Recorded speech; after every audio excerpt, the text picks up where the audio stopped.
Coming up, how would presidential candidate Ron Paul handle the bin Laden raid differently if he were president? The answer might shock you. Stay with us. Ron Paul's presidential campaign in 2008 was a grassroots phenomenon that turned him from a curiosity into a serious political figure. Today, as he announces his candidacy for the 2012 Republican nomination, some of his views may startle you. He joins me now. Welcome back, Congressman. Thank you. Good to be with you. First, congratulations on your announcement, and good luck. I just wanted to say that, say it to everybody who gets into the fray of politics. So I wish you all the best. Okay, thank you.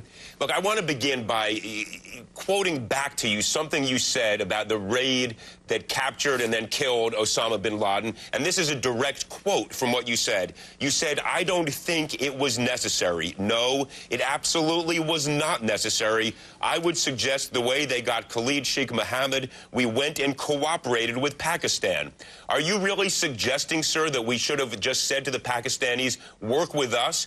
We now know that bin Laden was sitting there in Abbottabad plotting additional attacks. You don't think this was the right thing to do? No, I think, we don't know all the details. From the information I have, I think it could be done better.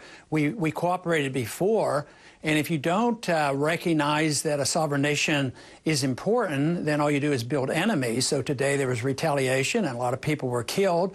The hatred is being built up. I think we're working toward the stage that the resentment will be so strong that we will be invading and occupying Pakistan, the last thing in the world we need. But it isn't like Pakistan has refused to help us. They've cooperated with us before. We've just a sec. We've captured quite a few who have been brought here. The people involved in the first bombing of the towers, they were brought to trial, and some were executed. I don't know what's so terribly wrong with that, and what would be so terribly wrong with saying that maybe we ought to interrogate bin Laden? Is that such a horrible suggestion? Congressman, I just want to make it perfectly clear. If you had been sitting there in the Oval Office, the Situation Room, with the same evidence that was presented to President Obama, you would not have ordered the raid that he ordered. I would have said just what I got done telling you. I would have worked with the government of Pakistan. I want to switch gears here for a minute. You said, and again, I'm going to quote you directly, I'm on the Gulf Coast. I have a house on the beach or had one recently, and I don't think someone in New York or New Hampshire or Iowa has to pay for my flood on the Gulf Coast. You then went on, I understand, you don't think FEMA should be there to help out the folks who suffer in the tornadoes, the floods, these natural disasters that wreak havoc and have wreaked havoc recently along the Mississippi and elsewhere through the Southeast? No, I don't think so. There's no authority for it. No authority for it where? There's no constitutional authority. It's bad economics, especially. Well, can I stop you for 1 second? The people. Well, let me answer. No, I want to take these sequentially.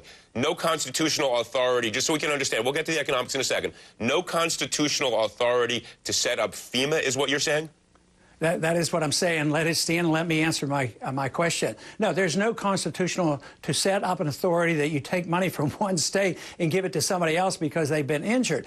But let me make the important economic point is if I wanted to build my house on the beach and I can't get insurance, why should I get subsidized insurance to build my house in a dangerous area?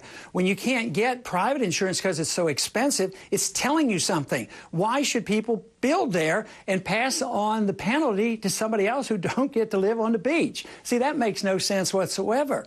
This whole idea that we have this moral obligation, what about the moral obligation to allow people to keep what they earn, assume responsibility for themselves? So this is precisely a program that is very similar to so many others that has gotten us into this mess. Let me read to you something else that you said. You said the government, they have nothing, everything they get and they want to give to someone else, they have to steal it from somebody. That's called taxation. Is taxation theft in your mind? Yes, it is. It has to steal from a productive individual and give it to somebody else. So it is theft. I just want to understand this. I mean, as we've had lots of conversations in the past. I always enjoy them. But I just want folks to understand your notion that taxation that is there to pay for things such as national defense or environmental cleanups or FEMA That is theft in your view. When you take the income from other people, it is. The founders didn't believe it, and it was not an income tax. That's a rather recent event. It's not even 100 years old, and it hasn't served us well. All it has done is give us a government out of control, a warmongering government that has an entitlement system that there's no way they're going to pay for it. So it's all based on an immoral principle that government takes. Government they can't produce anything. They have to take it from somebody else, and that's a moral issue. Congressman, wait a minute. We can agree taxation was embedded in the very foundation of the Constitution. But not the income tax. Now, the income tax merely related to whether it would be apportioned on a per capita basis or whether it would be varied based upon the magnitude of one's income. And that was an amendment to the Constitution that was passed, duly ratified, so it is part of the Constitution. So why is that now theft? Well, because you're taking money unfairly, and the way we enforce the income tax is highly abusive because we don't honor and respect. Because you're guilty until proven innocent. You have to prove yourself. You have to keep records. You have to testify against yourself. I mean, you're a lawyer. You should understand that. They're not guilty until proven innocent. Look, I'm no fan of the IRS. You have to prove your innocence before the IRS. Wait a minute, Congressman. I'm no fan of the IRS any more than anybody else, but I pay my taxes, and I pay them with pride because it pays for our education, our national defense, the things that we do around the world. That's what being a citizen, being part of a community is about, isn't it? Well, good. You're a good volunteer. Congressman, look, as I said at the top, congratulations. Even though my income taxes, which you view as theft, are used to pay your salary, I'm proud to pay them, I got to tell you. Oh, boy. Yeah, once it was said that tax is what we pay for civilization. And look at our economy and what we're doing today. I don't think we've gotten a very good deal. All right, Congressman. Not a good deal. All right, Congressman Paul, thank you for your time and good luck.